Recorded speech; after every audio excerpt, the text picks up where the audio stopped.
আজকে আবারও চলে এসেছি পুকুরে। বাবার সঙ্গে বাবা জাল চাপাবে, চাপিয়ে শোল মাছ ধরবে। শোল মাছ ধরে রাখার জন্য হাঁড়ি নিয়ে এসেছি, কারণ শোল মাছ বালতির মধ্যে তো রাখা যাবে না, আর এই গামছা দিয়ে মুখটা বেঁধে দিতে হবে। এই গরমের সময় ঠিক এই চৈত্র মাসের শেষের দিকে কিংবা বৈশাখ মাসের দিকে পুকুরে অল্প জল থাকে, জাল চাপিয়ে মাছ ধরা হয়েছিল। আগে পুকুরে বোয়াল মাছ ধরা হতো, তখন বোয়াল মাছ ছিল। যেভাবে শোল মাছ হয় সেভাবে বোয়াল মাছের পুকুরে হতো, চাষ করতে হতো না। আমরা কত ধরেছি, এখন আর সেসব জিনিস একদমই নেই। মাগুর মাছ, চিংড়ি মাছ তবু দু একটা দেখা যায়, কিন্তু এই না চাষ করে বোয়াল মাছ একদম দেখা যায় না।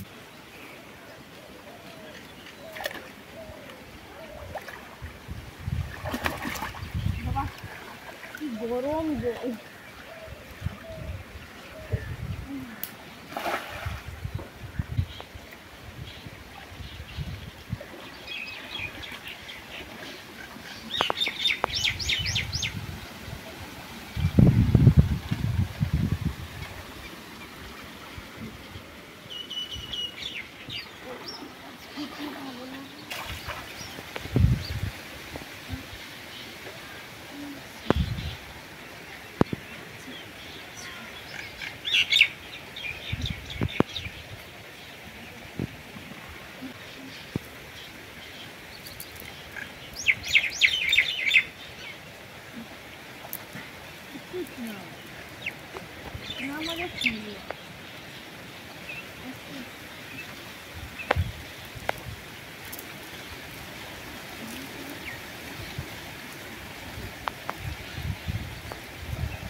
দিয়ে যদি পালিয়ে যায়।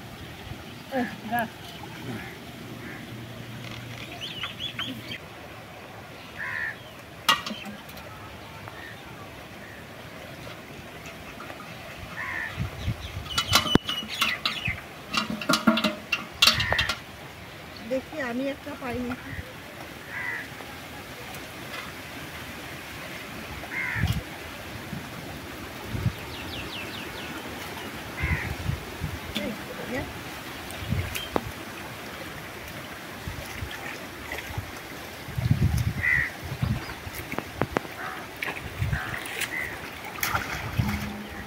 কোনো একটা পালা ফেলে রাখতে দেখানি, ওই কোনে যে পালা ফেলানো আছে ওইখানটাই শুনে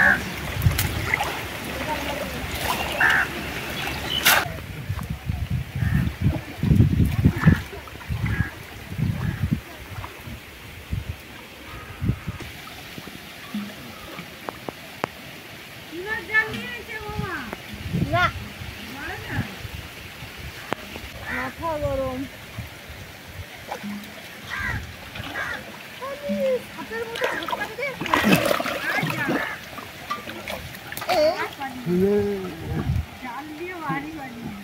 জাল তো ছিঁড়া, একদম ছিঁড়া। ভালো জাল চাপাই রে, তাহলে তো খারাপ হয়ে যাবে। ছিঁড়া ছুরি জাল চাপাতে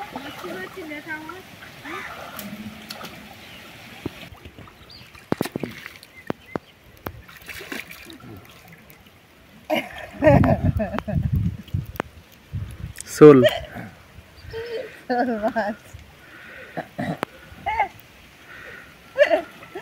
এতক্ষণ জালে আমি হাত দিইনি, বাবা চাপাচ্ছিল, একটাও পাইনি, আমি যা হোক পেয়েছি। জালটা ভীষণ ছিঁড়া, সব ছিঁড়া দিয়েই বেরিয়ে যাচ্ছে, সেইটাকে নিয়ে আসতে হবে। আরো দুটো তিনটে বেরিয়ে গেছে, পায়ে লাগছে।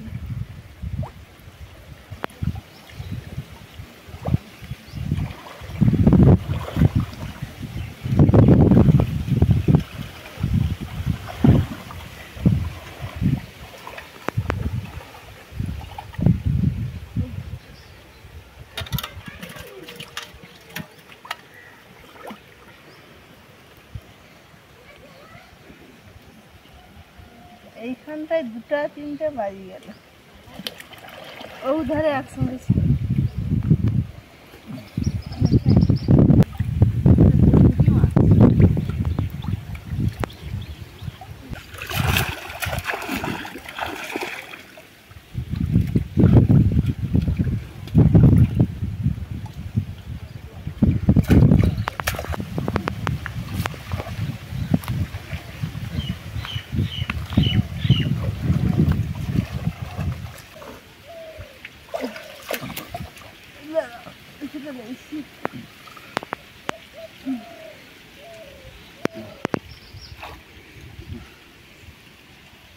ওই তো শোল মাছ আছে।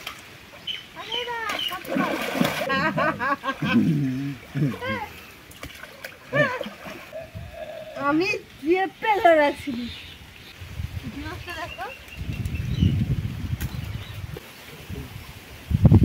আবার একটা শোল মাছ আমি ধরবো, কিচ্ছু হয়নি। ওই তো বাবা পেয়েছে, বাবা পাইছে, আমিও পাইছি। দেখো বাবা থেকে বড়, দেখা আমার দিকে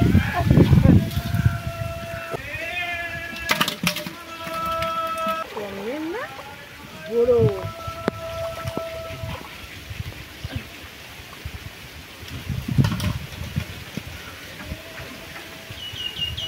দুটাই ধরেছি।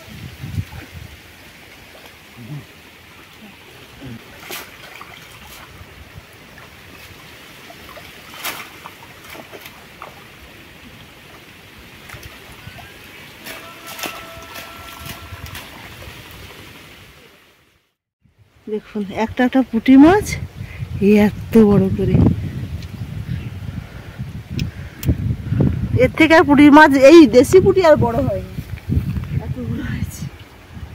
বাড়ি চলে যাই, বাড়িতে গিয়ে মা মাছগুলো কেটে দেবে, তারপর কি রান্না হয় দেখা যায়। শোল মাছ মানে তো এখন আমশোল।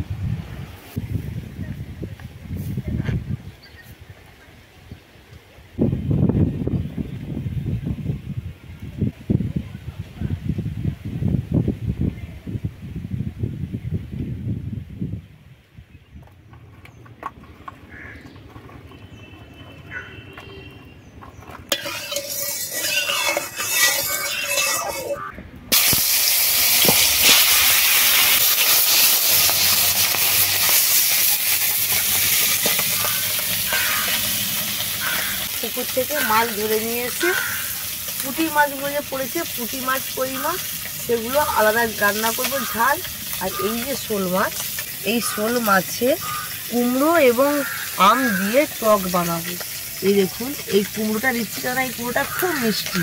আর এই যে আম, এই আমটা কিন্তু সবে আম সিজনে কেটেছে, আমি নিয়ে এসেছি টক রান্না করব। এই গরমের সময় কিন্তু এই দুটো রান্না খুব সুন্দর লাগবে খেতে।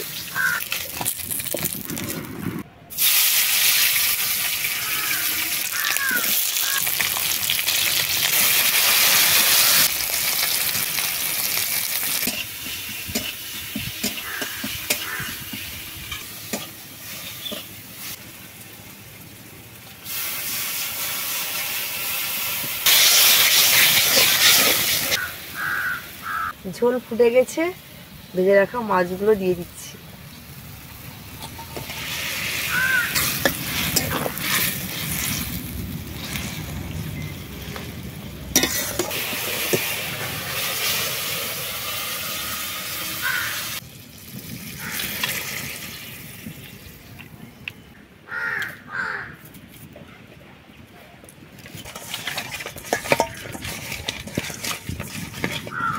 মাছের ঝাল তো হয়ে গেছে, এবারে বানাবো শোল মাছের টক। কড়াইতে তেল দিয়ে দিয়েছি, এবারে মাছগুলো দিয়ে দিচ্ছি।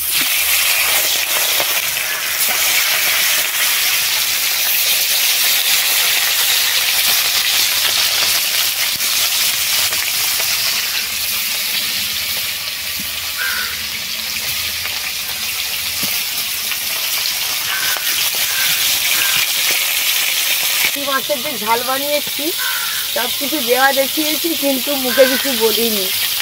শোল মাছের টকটা ভালোভাবে বানাবো এবং বলবো।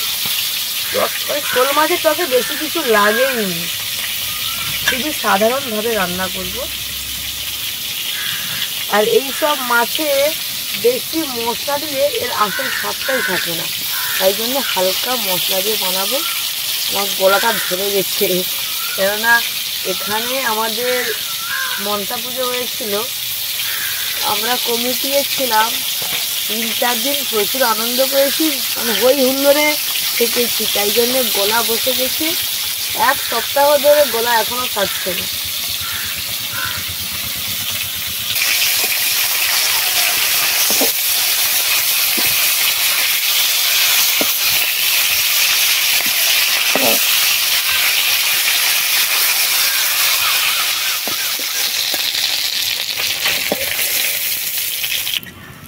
মাছ ভাজা হয়ে গেছে, ফোড়নে দিয়ে দিচ্ছি গোটা শুকনো লঙ্কা এবং 5 ফোড়ন।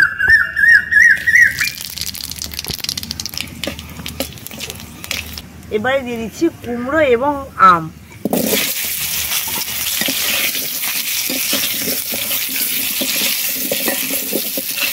লবণ, হলুদ গুঁড়ো,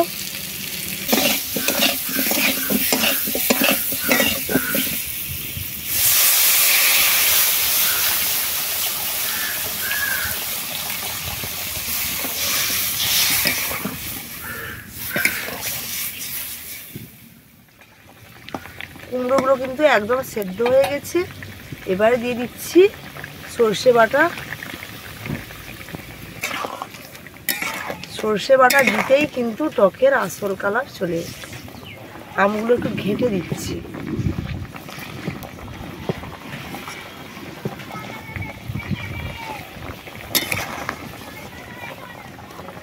এবারে ভেজে রাখা শোল মাছগুলো দিয়ে দিচ্ছি।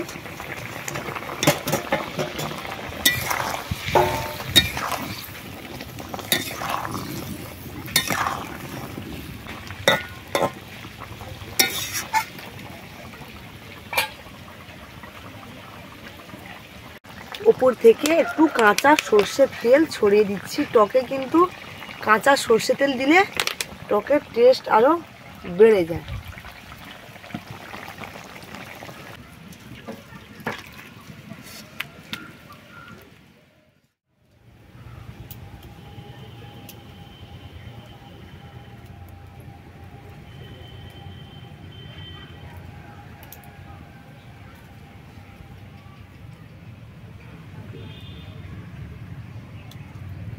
আজকের এই দুটো রেসিপি আপনাদের কেমন লাগলো অবশ্যই জানাবেন। তার সঙ্গে মাছ ধরা আছে, জাল চাপিয়ে শোল মাছ ধরা। আজকে ভিডিওটি এখানে শেষ করছি। ভালো থাকবেন, সুস্থ থাকবেন এবং আমাদের সঙ্গে থাকবেন।